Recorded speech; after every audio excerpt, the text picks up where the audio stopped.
بسم الله الرحمن الرحیم. لا یقال سره یو اعتراض ده، لأننا نقول سره جواب ده.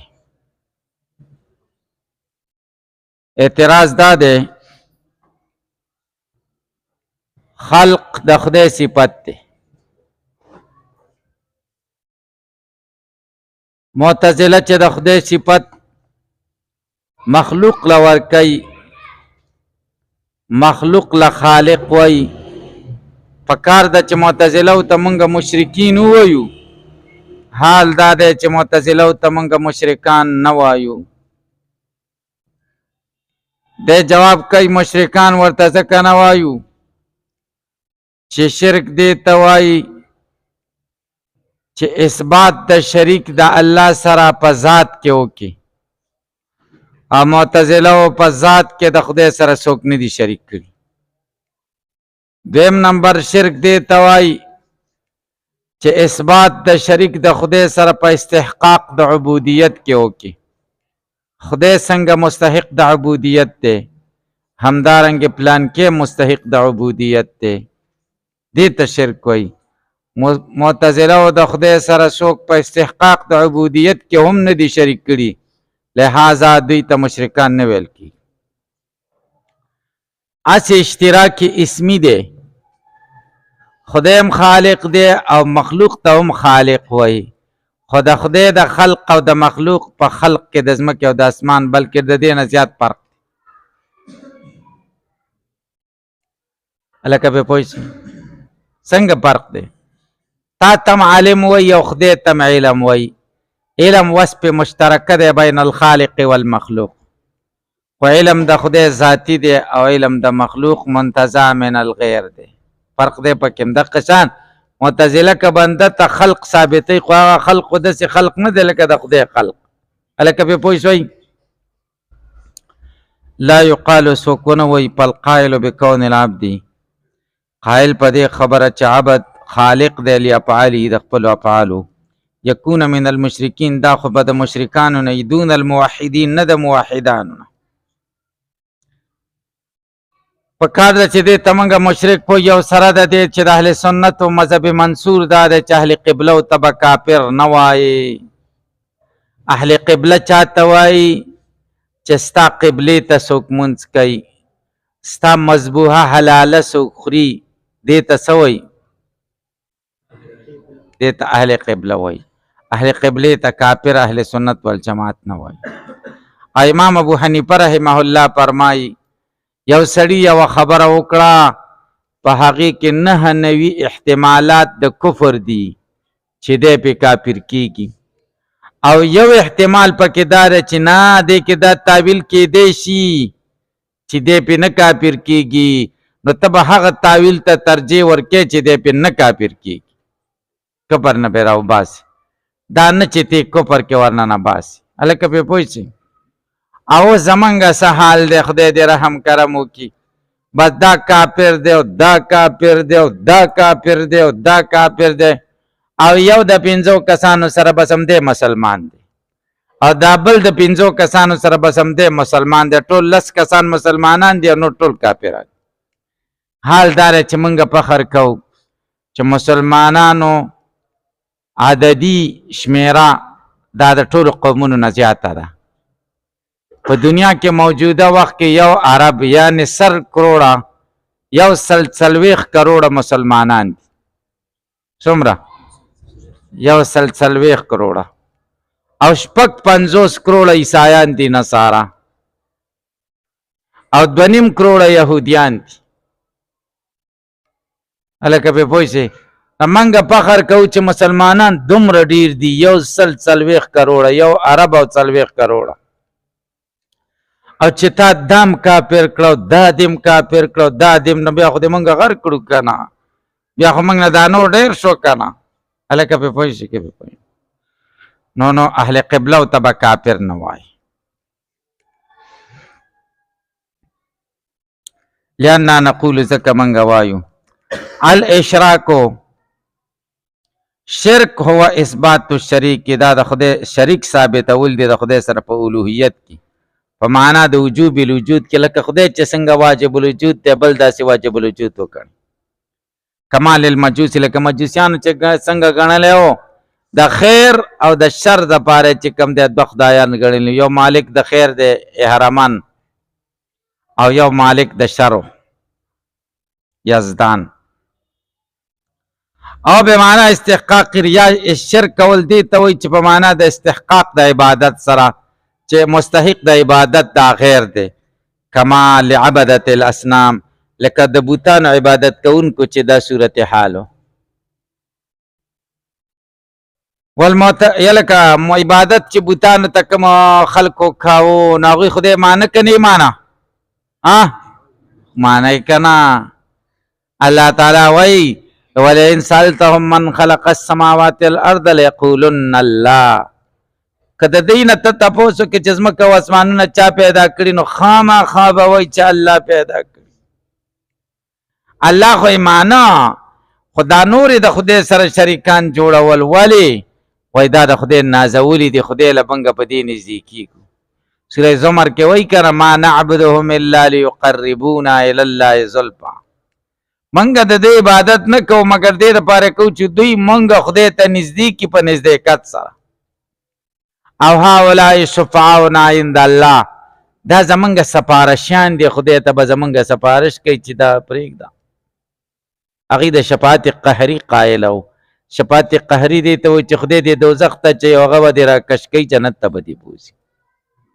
او قرآن کې نفې د شفاعت شته که نه او اثبات د شفاعت هم پکې شته. نفې چې د کم شفاعت د هغه د شفاعت قهري نفې ده او اثبات د کم شفاعت چې دی هغه د شفاعت اذني دی چې خدای اجازت وکړي چې هلکه شفاعت وکړه بیا به یې کوي. تعرض پکې نشته. هلکه پې پوه شوئ. والمعتزله لا یثبتون ذلک. معتزله خو د دې اثبات نه کوي د دې دواړو خبرو. بل لا یجعلون خالقیت العبد کخالقیت الله تعالی. د بنده خالقیت داسې خالقیت نه ګڼي لکه د خدای خالقیت. افتقاری الی الاسباب ځکه بنده محتاج ګڼي اسبابو ته والآلات آلاتو ته التي هي بخلق الله چې هغه خدای پیدا کړي. هلکه پې پوه شئ. الا خو مګر دومره خبره ده چې ان مشایخ ما وراء النهر د ما وراء النهر مشایخو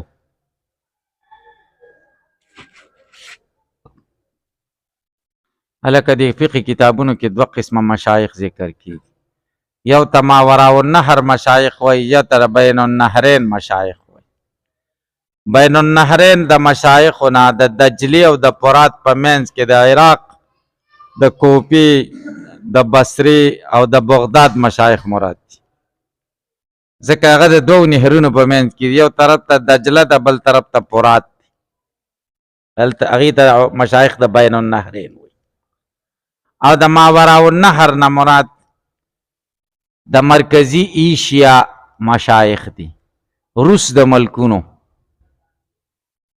تاجکستان ازبکستان آذربایجان ترکمنستان دې چې کوم مشایخ دي بخارا او سمرقند او تاشکند او دا چې کوم مشایخ پخوا تیر شوي دي غټ غټ علما تیر شوي دي. امام بخاري امام ترمیزي امام نسائی امام ابن ماجه ابو داود سجستانی. تاسې پې پوه شئ دا ټول مشایخ د ماوراء النهر دي. د نهر نه د امو نهر مراد دی. امو دریای امو دریای امو نه اخوا چې دی هغې ته د ماوراء النهر مشایخ وایي. خدای شان دی پخوا هغه ځایونه د علم مرکز و. تاسې پې پوه شئ فضیلت په څه دی؟ په تقوا دی. دا په عرب په عجم او عجم په عرب او تور په سپین او سپین په تور څه فضیلت نه لري. حدیث دی که نه ان اکرمکم عند الله اتقاکم. په تاسو کې معزز څوک دی چا کې ډېره تقوا وي. تاسې های سته او دا شپږ صحیح کتابونه چې دي د دې ټولو مصنفین عجم دي. تاسو یقین وکئ اصح الکتب بعد کتاب الله الباری الصحیح للامام البخاري. د قرآن نه وروسته په انسانانو په کتابونو کې د ټولو نه زیات صحیح کتاب کم یو دی؟ بخاري شریف. او دا عجمي دی ازبک دی ازبک. تاسو یقین وکړئ چې دا ټول پر دغه دي که نه بس عجم دي او خدای بس فضیلت ورکړی دی.